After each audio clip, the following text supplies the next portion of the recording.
বন্ধুরা বন্ধুরা শহর থেকে গ্রামে এসেছি। গ্রামের মজাটা যে কি মানে অন্যরকম একটা ফিলিংস। এই ফিলিংস পেতে হলে যারা শহরে বন্দরে থাকেন তারা অবশ্যই গ্রামে চলে আসেন। গ্রাম নারীর টানে বাড়িতে চলে আসি। গ্রামের যে মজা, এই মজাটা আসলে শহরে পাওয়া যায় না।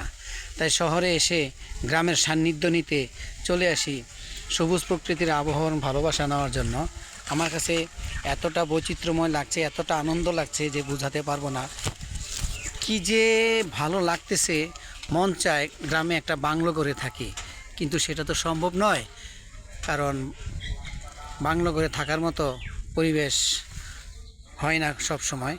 আমার কাছে খুবই ভালো লাগতেছে। গ্রামের পরিবেশ মনকে সারাক্ষণ আনন্দ দিয়ে থাকে। আমি গ্রামকে খুব ভালোবাসি। ছোটোবেলা থেকে আমি গ্রামেই বড় হয়েছি। জন্ম থেকে বুঝের হওয়া পর্যন্ত, মানে 2001 সাল পর্যন্ত গ্রামে বড় হয়েছি। তারপর পড়াশোনার জন্য ঢাকা শহরে চলে এলাম। ঢাকা শহরে এসে মানে গ্রামের যে মজাটা, সেটা অনেকটা ফিল করতেছি। কখনো আগের মতো গ্রামে যাওয়া হবে কিনা জানি না। যাই হোক, গ্রাম অনেক সুন্দর। গ্রামকে সবাই ভালোবাসবেন।